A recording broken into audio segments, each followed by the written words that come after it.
അമേരിക്കയുമായി ഇനി ഒരു ആണവ കരാർ ഒപ്പിടുന്ന സാഹചര്യം അത് ഒരിക്കലും സാധ്യമല്ല എന്ന രീതിയിലേക്ക് തന്നെയാണ് ഇറാൻ ഭരണകൂടം നീങ്ങുന്നത്. പ്രത്യേകിച്ചും റഷ്യ അടക്കമുള്ള രാജ്യങ്ങൾ ഇറാന്റെ പരമാധികാരത്തെ ചോദ്യം ചെയ്യാൻ ഏത് രാജ്യങ്ങൾ വന്നാലും അതിനെ സംരക്ഷിക്കാൻ നിലവിൽ ധാരണയാക്കുന്നതിന് പിന്നാലെയാണ് അമേരിക്ക ഇപ്പോൾ ഒരു വെടിനിർത്തലുമായി ബന്ധപ്പെട്ട കരാറിലേക്ക് ഇപ്പോൾ ഇറാനെയും ഇസ്രയേലിനെയും അടുപ്പിക്കാൻ ശ്രമിക്കുന്നത്. ഇറാനും ഇസ്രയേലും നമുക്കറിയാം, ഇവർ രണ്ട് രാജ്യങ്ങളും പരസ്പരം പോരടിക്കാൻ തുടങ്ങിയിട്ട് നാളുകളേറെയായി. ഇറാന്റെ ഇപ്പോഴത്തെ രാഷ്ട്രീയ സാഹചര്യം എന്നത് അവിടെ ഒരു റെജീം ചേഞ്ച്, ഭരണമാറ്റത്തിന് വേണ്ടിയാണ് അമേരിക്ക ആഗ്രഹിക്കുന്നത്. ഇറാനിലെ നിലവിലെ പരമോന്നത അധികാരിയായിട്ടുള്ള അയത്തുള്ള അൽ ഖമനിയെ മാറ്റിക്കൊണ്ട് അവിടെ മറ്റൊരു ഭരണകൂടം നിലവിൽ വരാൻ, അതായത് അമേരിക്കൻ പാവഭരണം, അമേരിക്കയുടെ ആധിപത്യമുള്ള ഒരു സംവിധാനം അവിടെ കൊണ്ടുവരാൻ വേണ്ടിയുള്ള ശ്രമങ്ങളൊക്കെ ഉണ്ട്. അതിനുവേണ്ടി വലിയ പ്രഷറാണ് അമേരിക്ക ചെലുത്തുന്നത്. പക്ഷേ അതൊന്നും നടക്കില്ല എന്നുള്ളത് വളരെ വ്യക്തമാണ്.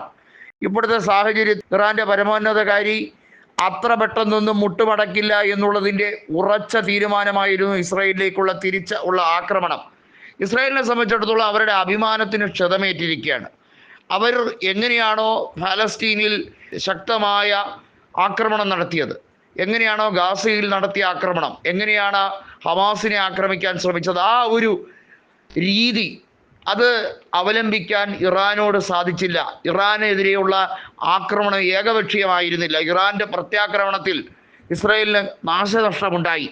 അത് ചെറിയൊരു കാര്യമല്ല. അയൺ ഡോം ഭേദിക്കാൻ കഴിയില്ല എന്നുള്ള ഇസ്രായേലിൻ്റെ അവകാശവാദമൊക്കെ ഇറാൻ ആദ്യ ദിവസങ്ങളിൽ തന്നെ പൊളിച്ചടുക്കി. മാത്രമല്ല, ഇസ്രായേലിലേക്ക് വന്ന് പതിക്കുന്ന മിസൈലുകളുടെ എണ്ണം ക്രമാതീതമായി ദിനംപ്രതി കൂടി വരുമ്പോൾ അവിടുത്തെ ജനജീവിതത്തെ പരിപൂർണമായി ബാധിച്ചു. ഏകദേശം 2 ലക്ഷത്തോളം ആളുകളെ ഇസ്രായേലിലെ ടെല്ലവീവിൽ നിന്നും ഇവാക്യുവേറ്റ് ചെയ്യുന്ന സാഹചര്യമുണ്ടായി. ടെല്ലവീവിൽ ഒരൊറ്റ മനുഷ്യക്കുഞ്ഞ് പോലും ഇല്ലാതെ മുഴുവൻ എസ്കലേഷനും അത്തരത്തിലുള്ള ഇവാക്യുവേഷൻ മെത്തേഡുമാണ് ഉപയോഗിച്ചത്. ഒന്ന് ആലോചിക്കണം, നെതന്യാഹുവിനെ സംബന്ധിച്ചിടത്തോളം അദ്ദേഹത്തിൻ്റെ ഭരണകൂടം സുഗമമായി മുന്നോട്ട് പോകാൻ വേണ്ടി എന്ത് രീതിയിലും അഴിമതിയിലും അതുപോലെ സ്വജനപക്ഷപാതത്തിലും നിൽക്കുന്ന ആ ഭരണകൂടത്തെ, ലിക്വിഡ് പാർട്ടിയെ മുന്നോട്ട് കൊണ്ടുപോകാനായി നടത്തുന്ന കണ്ണിൽ പൊടിയിടൽ, അതാണ് ഈ പ്രത്യാക്രമണം എന്നാണ് പറയുന്നത്. കാരണം സമ്പുഷ്ടീകരണം ഉൾപ്പെടെയുള്ള ഇറാന്റെ കരാറുമായി ബന്ധപ്പെട്ട കാര്യത്തിൽ അമേരിക്ക ഒരു ഡെഡ് ലൈൻ കൊടുത്തിരുന്നു. അത് ജൂൺ 14 അതിൻ്റെ ഡെഡ് ലൈൻ എൻഡ്. 2 മാസം, അതായത് 60 ദിവസത്തെ ഡെഡ് ലൈൻ കഴിഞ്ഞു. 61ാമത്തെ ദിവസമായി മറ്റൊരു അവസരം കൂടി കൊടുക്കാമെന്ന് പറഞ്ഞുകൊണ്ട് ഡൊണാൾഡ് ട്രംപ് നടത്തിയ എക്സിൽ ഒരു പോസ്റ്റ് ഉണ്ട്. അതും ഏറെ പ്രത്യേകതയുള്ളതാണ്. നേരത്തെ ഡൊണാൾഡ് ട്രംപ് ബാരക് ഒബാമയെക്കുറിച്ചും ഡെമോക്രാറ്റ് ഭരണത്തെക്കുറിച്ചും പറഞ്ഞതിന് പരസ്പര വിരുദ്ധമായുള്ള നയങ്ങളാണ് എടുക്കുന്നത്. പാകിസ്ഥാൻ പറയുന്നു ഡൊണാൾഡ് ട്രംപിന് നോബൽ സമ്മാനം സമാധാനത്തിന് കൊടുക്കണമെന്ന്.